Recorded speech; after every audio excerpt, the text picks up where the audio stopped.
You wouldn't have been crazy to assume Doom 2016 was going to be a deeply flawed, disappointing failure. In an age where veteran game studios sometimes seem more like has-beens and soulless hacks, eyeballing your wallet for every microtransaction and shoddy early access filth you'll put up with. All just because they've dusted off some old nostalgic series that tugs at your heartstrings and reminds you of simpler times and peerless classics. While not without its issues, this new Doom surprised the gaming world by reminding everyone what made the old classics fun. They were not fun because of pre-scripted set pieces or chasing after some stupid ideal to emulate Hollywood, or some slop-together sense of emotional investment in the characters. They were fun because they put good gameplay first and made the other stuff expendable. The original Doom releases are considered by some to be id's quintessential classic first-person shooters.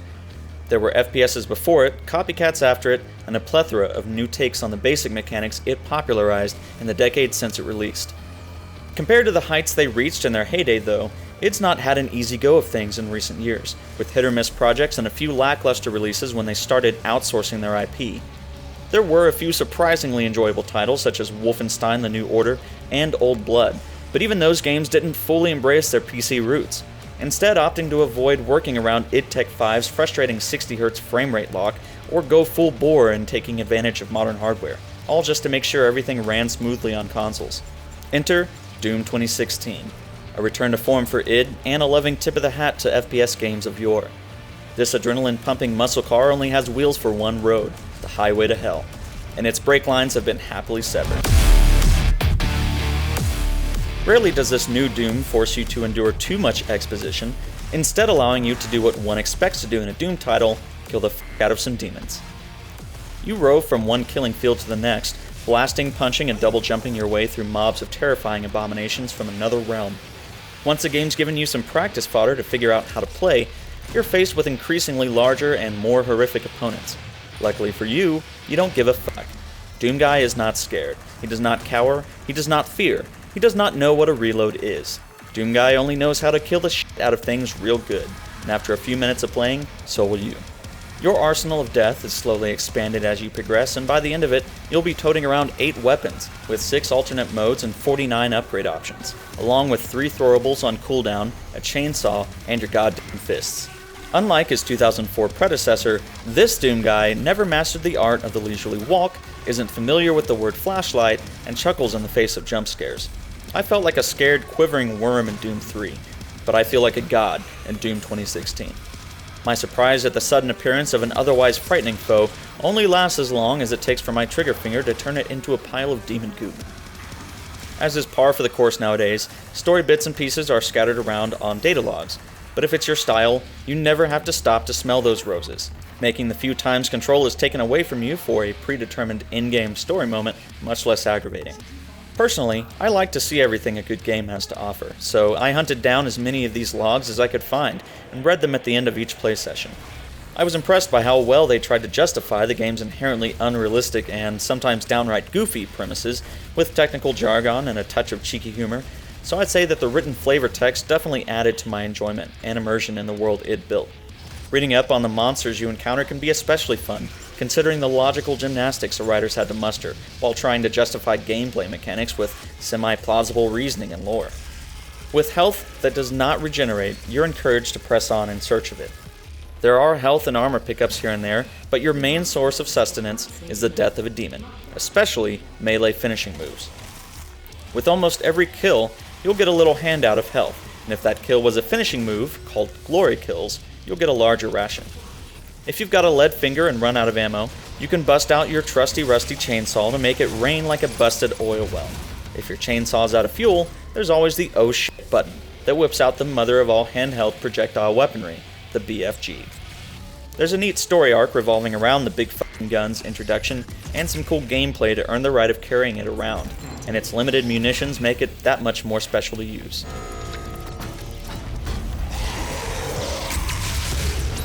Speaking of munitions, your arsenal can be upgraded with special points received for completing certain challenges or milestones. Upgrades range from stun orbs to grenade launchers to lock-on micro-missiles, my personal favorite. These can be further improved with upgrade options complementary to the main module, such as lower ammo cost, reduced or eliminated recharge times, or the ability to pierce multiple targets at once. Most weapons have 2 upgrade module trees that can be switched at any time with the press of a button, and the final improvement to each module requires a specific milestone be met, such as killing a particular type of demon in a specific way. There are also suit upgrade options gained by exploring and hunting them down from fallen elite guards. You'll be handed plenty of them on a silver platter, but if you want everything maxed out, you'll have to explore for secrets. Improvements include becoming immune to explosive barrels, having more grenades and being able to use them more often, and performing actions faster, such as switching weapons, grabbing ledges, and changing out weapon mods. Finding special runes allows you to complete challenges to unlock 12 additional character upgrades, of which you can have 3 active at any given time. These upgrades allow you to do things such as perform glory kills faster, gain better control while bunny hopping around, and unlocking unlimited ammo when you have at least 100 armor. I wouldn't call the game non-stop action, but that's definitely a good thing. Not every developer knows how to create proper pacing, so the downtime between all the murder death was welcome and allowed for a solid contrast in gameplay. The only time that could potentially become unwelcome is if you either have a knack for exploring each nook and cranny for secrets, like I do, or get lost and have to retread parts of the level. Weirdly enough though, even that aspect of the game reminded me of the feelings I had playing older PC games, which were less linear and didn't guide you by the hand to one set piece after another, instead allowing you to make mistakes and take wrong turns here and there until you figured it out on your own. And if you'd like to figure out how John Carmack and John Romero changed the gaming industry forever with the very first Doom and Quake titles, you can get the story delivered to your ears for free through today's sponsor, Audible. Narrated by the awesome Will Wheaton, Masters of Doom is all about the crazy journey of these 2 legendary creatives through hardship and triumph, and why they eventually parted ways. Get the audiobook for free when you sign up for Audible Premium Plus with my link in the description below. You can keep the audiobook forever, even if you cancel your free trial. So thanks for helping me pay the bills. Now let's get back to the review. Even if you aren't too keen on getting lost and walking around aimlessly, I imagine you'll at least appreciate being able to do it at an unlocked frame rate. While this rendition of id Software's engine lineage has inherited its predecessor's unfortunate quirk of having some scripted animations tied to frame time, id Tech 6 at least compromises around these limitations by running only the predetermined story-oriented animations at 60 Hz, but then unlocking gameplay rendering to whatever blistering rate your PC Master Race gear can muster. The intense, explosive action feels absolutely incredible with a 144 Hz display, and I finally felt like my monitor investment was being fully realized when split-second moments were fed to my eyeballs at a blisteringly smooth pace. Doom is incredibly well optimized to boot, and older hardware shouldn't have much trouble finding a quality to frame rate balance that nets the best of both worlds. And did I mention how gorgeous this game is? No game has perfect visuals, of course, but the style it's stuck with here is incredible. And the disturbing carnage and gore gives you one more reason yet to keep blasting holes in the pieces of shit that perpetrated the massacre. In 2007, during QuakeCon in Dallas, Texas, I had the pleasure of hearing John Carmack, then technical director and engine programmer for id since the company's inception, elaborate on how their newest engine at the time, id Tech 5, allowed artists to design and create incredible details in their games on a large, multi-user environment, in which creators could see the work of their colleagues happen in real time, facilitating parallel design that made for a more natural flow to levels, more akin to artists working on a movie set, rather than the more disjointed, fragmented design tools of other engines that required work to be stitched together pieces at a time. The visuals in Doom 2016 prove that id's artists have all but mastered these innovations in the new id Tech 6, and roaming through the game's bloody arenas made me feel like I was admiring a flowing tapestry designed with a cohesive, thematic focus that I've not experienced in a long time. John Carmack was once quoted as saying that story in a game is like a story in a porn movie. It's expected to be there, but it's not important. Thankfully, it gave more thought to Doom's story than that of a porno, while still assuring it didn't overly impose itself upon the real star of the show, the addictive gameplay. It found a way to utilize the story in a way that instead complements that excellent gameplay by lending an excuse for scenery changes, new challenges, and boss battles. I found myself much more interested in the lore and the outcome of events than I ever expected I would, and by the time I beat the game, I had to console myself over the fact that Bethesda is offering a paid season pass for the admittedly lackluster multiplayer-only content more on that later, but has been hush-lipped about new single-player content. Without delving too deep into it, Doom 2016 essentially tells the tale of a corporation taking advantage of an energy crisis by refining power from another dimension. Things might have worked out fine, except that the dimension they had access to happens to be the literal pits of hell.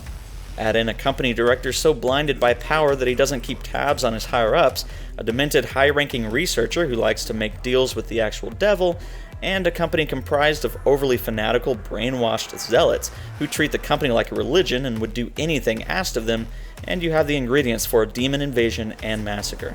Our salvation lies with them. There will be an open forum to resolve any questions or concerns on the initiative to weaponize the demons. Report to the chapel at 1400 hours. If you're losing faith, do not influence others. Be strong and accept the consequences. Remember, doubts are the seed of dissent. Where you come in is told in bits and pieces as the story progresses, but the short version is that you were found entombed during an expedition into hell, reportedly because you fucked hell shit up real good a long time ago, and the demons are scared fuckless of you. That old, bloody, righteous rampage picks up where it left off about 5 seconds into the game, and never stops. Good visuals often can't stand on their own without solid sound design, and id did not disappoint me. The music surges as you plow through hordes of enemies, and the satisfying blasts, booms, and thuds of the arsenal at my disposal made me want to beat my chest and flip the middle finger to each downed lowlife I wasted. Composer Mick Gordon nailed the soundtrack, bringing old tunes to a new generation and reminding us old fucks how awesome video game music can be. Gordon masterfully married grimy metal riffs and analog electronic distortions to make a soundscape that is quintessentially Doom. The sound effects themselves aren't 100% perfect, but I couldn't find many qualms other than the noises made by the lowest form of demon, which are loud and mixed in a way that make a single zombie sound like several zombies. If you slow down enough to notice this goofy effect, it's kind of immersion breaking. That is, until you immersion break his f***ing skull in and move on with your life. I could make an entire video dedicated to talking about Doom 2016's multiplayer, but it's such a blasé experience that I refuse to do so. Controversy hit when Doom's multiplayer beta went live, and people complained about the 60Hz framerate lock and the lack of classic id multiplayer DNA. When most old-school PC gamers think about id multiplayer from the 90s, they likely think arena-style gameplay, where everyone starts on a level playing field with no bonuses, only a single weapon that must be replaced with pickups you fight over, and very limited, high-powered pickups. Doom 2016 multiplayer is not that. Like many current shooters, you pick loadouts, you earn new weapons and small power-ups that others might not have, and there are player-wrecking super power-ups that occasionally spawn in that increase your damage, health, and abilities by turning you into a demon. The closest thing to a classic shooter mechanic is non-regenerative health, which means you need to memorize and chase after pickups throughout the level. I definitely prefer this design choice because it forces a style of play in which players cannot hide behind chest-high cover when they're in trouble. You're urged to press on through the pain and face the other team until you come across health and armor drops. Though the 60Hz framerate limit was lifted for the final release, the multiplayer graphical detail is still less impressive than the single-player campaign. The gulf of quality overall that exists between Doom's single and multiplayer components can likely be traced to the fact that a completely different company, Certain Affinity, was outsourced for multiplayer, whereas id Software directly created the single player. When the Doom community drew comparisons of its multiplayer to Halo and Call of Duty, some called foul and defensively claimed that there were no similarities. They were completely different, and anyone who thought they were similar were idiots. However, the perceived similarities of Doom's multiplayer to COD and Halo that were pointed out by more experienced players are possibly due to the fact that Certain Affinity's previous projects included the multiplayer components for such games as Halo 2, Halo Waypoint, Call of Duty World at War, Call of Duty Black Ops, Halo Reach, Halo 4, and Call of Duty Ghosts. Their next project will be Call of Halo Ghosts Black Reach Wars. If someone who doesn't know how classic arena-style shooters work because they weren't around in their heyday were to tell me that Doom 2016 multiplayer has more in common with Quake than it does COD or Halo, then I would have to politely say to that person that they can and should, because no. While we're on the topic of multiplayer, I should mention SnapMap, an in-game map editor that puts a large number of assets and scenarios into the hands of the average player. You can build multiplayer maps and co-op maps for others to check out, all without having to know how to use the traditionally more complex creation apps modders typically use. With these tools, people have created Harvest Moon clones, music makers, parkour gymnasiums, classic Doom maps, Doom Pong, and my personal favorite, Gary Busey's Cocaine Adventure.